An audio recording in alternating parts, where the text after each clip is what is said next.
En Buena Vibra siempre tratamos de traerles temas muy interesantes y nos preocupamos por el medio ambiente. Es por ello que les doy la bienvenida a dos biólogos que están con nosotros, el biólogo Eduardo Iván López y el biólogo Ramón Cancino. Buenos días, ¿cómo están? Que nos vienen a hablar de Laboratorio de Vertebrados Terrestres. ¿Qué tal? ¿Cómo están? Buenos días. Chicos, ¿nos podrían platicar? Un tema que a todos nos preocupa es esto del peligro de extinción y de, pues más que nada, los vertebrados en todo el mundo, digámoslo así. ¿Nos podrían dar como una introducción más o menos de lo que se trata esto de rescatar o de qué se trata su tema, por favor? Bueno, como bien te comentábamos, nuestro laboratorio se centra en estudiar especies de vertebrados. Esto quiere decir que son animales que tienen una columna vertebral. Dentro de este grupo se encuentran los peces, se encuentran los anfibios, los reptiles, las aves y los mamíferos. Estos son los 5 grupos de vertebrados. Actualmente nuestro laboratorio se centra únicamente en estudiar tanto aves como mamíferos que se encuentren en alguna categoría de riesgo, eso quiere decir en peligro de extinción. Estudiar estas especies no implica únicamente estudiarlas a ellas, sino también debemos estudiar aquellas especies con las que interactúan. Esto quiere decir, por ejemplo, si estamos estudiando depredadores como jaguares que se encuentran en peligro de extinción, bueno, debemos estudiar cuáles son sus presas, por ejemplo, en este caso el pecarí, el venado,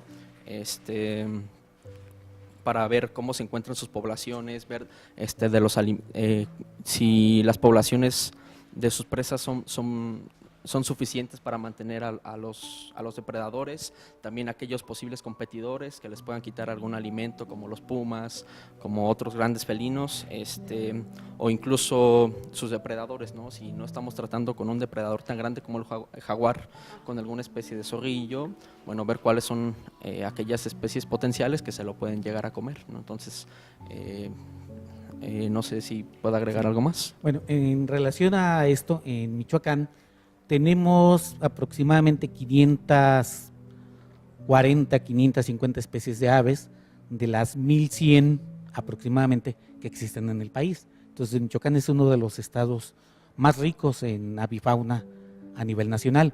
En mamíferos también es de los estados con mayor riqueza de mamíferos. Entonces, por esta razón, es importante el conocerlos.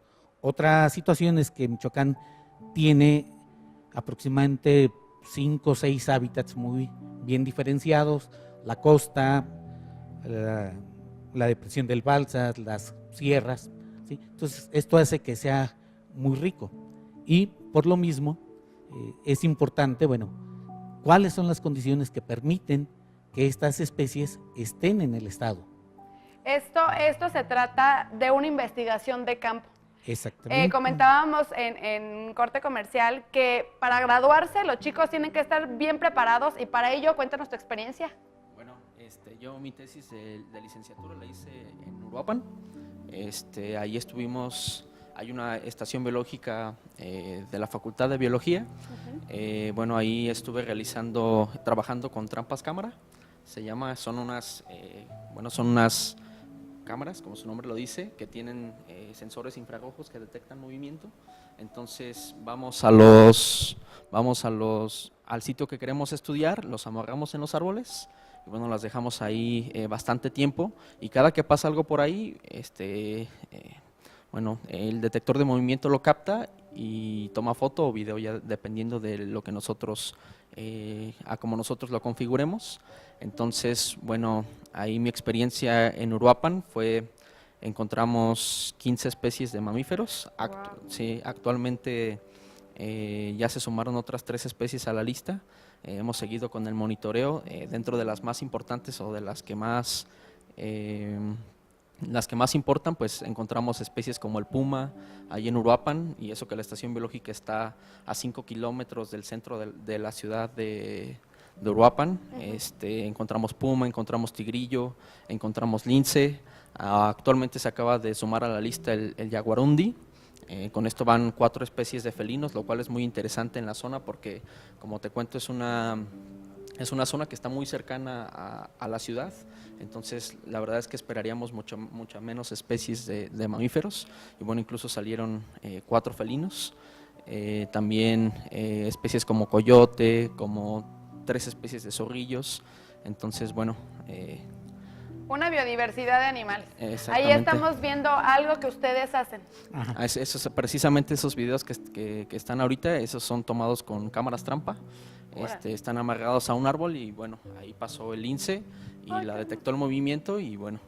Y empezó a grabar. Y empezó a grabar exactamente. ¿Y de ahí qué sigue? De ahí los graban y después. Bueno, el uso de las cámaras trampa es nada más una parte del trabajo de campo, de las técnicas que se usan para investigar fauna. ¿Sí? Actualmente es una herramienta muy valiosa porque nos da muchos datos, o sea, nos permite saber la biología de las especies, a qué horas están activas, dónde, actividades que realizan. Pero esta es una parte de las herramientas que utilizamos. ¿Sí? Otros es los recorridos, recorridos que a veces son bastante fuertes, bastante cansados, como ya se vio en algunas de las imágenes que se pasaron. ¿Sí? Y o sea, se complementa, o sea, los recorridos, las cámaras trampa, el platicar con la gente de las comunidades que nos pueden dar indicios de qué puede haber ahí, y ya sobre eso afinamos, o sea, detallamos para encontrar o demostrar qué tan cierto es lo que la gente nos dice. Ajá. Entonces, en cámaras trampa han aparecido no solo registros de mamíferos, también de aves rapaces de las que no se conocía mucho porque viven bajo el dosel bajo los árboles, o sea, no salen al aire libre, entonces son más difíciles de ver. Entonces, Wow. sí. Toda una biodiversidad. Tenemos más para que nos siga platicando ahorita de estas aves que no se dejan ver tanto. Y mientras vámonos a una pausa comercial y regresamos con ustedes. Esto es Con Buena Vibra.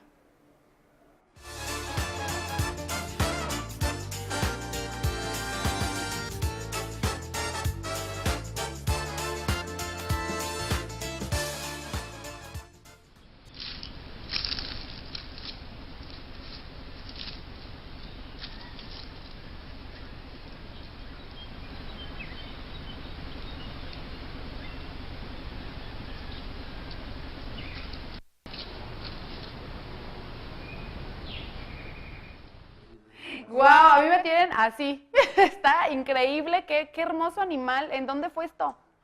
Bueno, el jaguar, que es el gato más grande, más fuerte que se ve ahí, son los primeros videos de jaguar en vida libre en Michoacán. Wow. Sí, esto después de más de 30, 35 años de estar estudiando la fauna de mamíferos en Michoacán, son los primeros videos que se obtienen de jaguares libres en Michoacán. Este es el del jaguar que está ahí, y del otro felino que se ve con una serpiente es parte de lo que decía el biólogo Eduardo, ¿sí? Que el fototrampeo nos permite no solo documentar que una especie esté en un lugar, sino también nos permite documentar, en este caso, hábitos alimenticios, horarios de actividad, ¿sí? Si una especie llega en horas que no está otra, ¿sí? Entonces, ¿cómo evitan o el ser comidos o el llegar a la hora en que la presa está para comérsela? Entonces, esto es parte de los datos que se pueden obtener por el fototrampeo. Sí, bueno, y agregando esto del jaguar un poco, bueno, incluso aquí en Michoacán se pensaba que, bueno, no se tenía una certeza de que estaba presente, eran muchos mitos, ¿no?, acerca de la existencia del jaguar. Se había registrado por ahí de manera indirecta en los años 80. Entonces, después de esto, en el laboratorio, otro, ahora ya doctor en biología, el doctor en ciencias, Felipe, él fue el que encontró los primeros registros de jaguar para el estado. Bueno, también a esto que platicábamos en la pausa, de que, bueno, en las últimas estimaciones se ve que en el estado de Michoacán ya no hay jaguares machos, se ha registrado únicamente a jaguares hembra, Entonces, bueno, esto es un poco alarmante, ¿no? Porque, bueno, podemos ver que las hembras incluso están en época de reproducción, están llamando al macho, pero el macho No no llega. está, Pero no, el macho no está no hay presente macho. exactamente. Entonces, bueno, esto precisamente es una de las especies que está en más riesgo en el estado de Michoacán, es el jaguar, porque sus poblaciones son muy bajas. Se estiman, bueno, para la zona que se realizó el estudio se estimaron únicamente a 2 hembras diferentes y como te digo, no hubo ningún macho o no había... no se documentó ninguna cría ni nada. Entonces, la situación del jaguar en el estado es muy alarmante. ¿Hay alguna manera de que se traiga otro jaguar de otro estado, digámoslo así? Bueno, ¿O de plano? esto, la conservación de fauna es mucho más complejo de lo que nos imaginamos. Y hay muchas cosas que pueden sonar muy bonito, ideas que pueden sonar muy bonitas, pero son muy complejas de realizar. En este caso, que no se ha documentado la presencia de hembras, ¿sí? Pues sí, una solución sería traer algún macho adulto y liberarlo en la zona. Pero si es un macho adulto que creció en otro lugar, La adaptación. exactamente, o sea, liberarlo posiblemente no se pueda adaptar a la zona, encontrar a las hembras y tener crías. En otras especies, estas traslocaciones de fauna sí es posible, incluso para romper consanguinidad se pueden llevar machos o hembras de la misma raza, incluso de la misma raza, a la zona para romper consanguinidad, o sea, que no haya ya tantos apareamientos entre parientes muy cercanos. Ajá. En el caso de los grandes felinos, esto es pues, Un poquito complicado. bastante complicado, ¿sí? Oh. Porque, bueno, ¿dónde encontrar el macho ideal?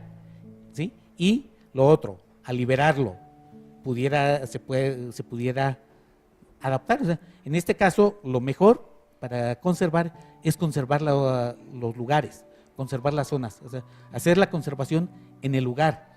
Y esto implica tanto trabajo de autoridades federales, autoridades estatales, académicos y las comunidades. De hecho, sin las comunidades es difícil hacer conservación. Exacto, ¿no? Porque más que nada ellos, como la comunidad ya saben en dónde, e incluso hasta los protegen, ¿no? Los mismos locales, digámoslo así, los protegen. ¿Les ha tocado una experiencia así? Sí, de hecho, donde se localizó esta población de jaguares, había una familia que estos jaguares estaban en sus terrenos y nunca tuvieron problema con ellos. O sea, de hecho, hasta que llegó en ese tiempo el estudiante de doctorado Juan Felipe Charré, fue que supieron que tenían jaguares en sus tierras y eran ganaderos. O sea, no habían tenido ninguna pérdida de ganado por él. Wow. ¿Sí? O sea, no lo cazaban. Sí, sí. ¿Sí? Entonces, esto pues es un indicio de que sí puede haber cierta coexistencia. ¿Sí? Sí, sí, que puede haber como algún equipo, digámoslo así, que no se comen, por ejemplo, a los ganados de los mismos. O así. Sí. Ahora, esto depende, y ya lo mencionaba el biólogo Eduardo, para que el jaguar no ataque al ganado se necesita que tenga sus presas habituales, que son Sí, claro. venados, pecaríes, tejones, ¿sí? Principalmente esa fauna de la que él se alimenta. En el momento en que sus presas habituales desaparecen, en ese momento empiezan a atacar al ganado. Sí, claro, es que es una cadena alimenticia y si no hay, pues ¿de dónde? ¿No? Exactamente. Y después, por ejemplo, del registro que llevan ustedes habitualmente, tienen un registro que ya vieron al animal en su hábitat, llevan el registro y de ahí se va haciendo como un conteo para que los están checando a cada rato, ¿cómo funciona ahí? Sí, por ejemplo, para el caso de jaguar, bueno, se establece como un método de fototrampeo, es decir, tenemos las cámaras acomodadas en ciertos lugares ya establecidos y bueno, con esto se pueden incluso identificar individuos Por ejemplo, lo que se hace para el caso de los jaguares es que se ponen estaciones dobles, se les llama, porque pones dos cámaras en el mismo camino, Entonces, cuando pasa el animal, cuando pasa el jaguar, puedes tener fotos tanto del lado derecho como del lado izquierdo, de los dos flancos. Y entonces, el patrón de manchas en los felinos es como su huella digital en los humanos. Entonces, cada individuo tiene un patrón de manchas diferente. Entonces, si tienes varias fotos de los dos lados de todos los jaguares que pasan por ahí, puedes identificar cuántos individuos diferentes tienes en esa zona. ¿Cuánto tardas en darte cuenta qué tipo de mancha tienen? A ver ahí. Sí, o sea, Hermoso. se buscan regiones muy particulares. O sea, se toman 2 fotos, ¿sí? Y entonces se va viendo los patrones de manchas, ¿sí? Entonces, si hay alguna muy distintiva, se busca en el mismo lugar de los otros ejemplares, ¿sí? Pero para esto, lo que dice Eduardo, es importante tener fotos de los dos lados. En el caso de los jaguares, tener fotos de los dos lados del ejemplar, ¿sí? Es por eso las 2 cámaras. Exactamente. Ok. Sí, ahora, lo que ha hecho el laboratorio es, bueno, estamos generando estos datos de campo sobre estas especies, ¿sí? Estos datos se han publicado, se han dado a conocer en congresos, en foros, tanto especializados como de difusión, ¿sí? Y prácticamente la función de nuestro laboratorio es, bueno, generar los datos para que quien tenga que tomar las decisiones adecuadas para el manejo, para la conservación de estas especies, tenga elementos de primera mano, ¿sí? Es el halcón selvático que comentábamos, ¿sí? O sea, que tenga elementos para tomar las mejores decisiones posibles para la conservación de la fauna. Ya ven, chicos, hay que tratar de conservar desde lo animal que sea, vertebrado, de lo que sea, hay que conservarlo. Pues me encantó estar con ustedes, platicar de qué se trata todo este tema, porque es muy importante que desde chiquititos hasta los grandes concienticemos. ¿Dónde los podemos encontrar? Bueno, estamos en la Facultad de Biología, el edificio R de la Ciudad Universitaria, en el segundo piso. Bueno, algún contacto, te podemos dejar el correo de nuestro laboratorio, ¿sí? Que es lvtp2017@gmail.com. Okay. Cualquier duda. Ahí pueden encontrarlos, ahí podemos checarlos y ver en dónde, quien quiera apoyar, súmese a esta causa que la verdad está bastante bien, ¿no? Y para ello ¿vamos a un video? Vamos a pausa y regresamos. Muchas gracias por estar con nosotros.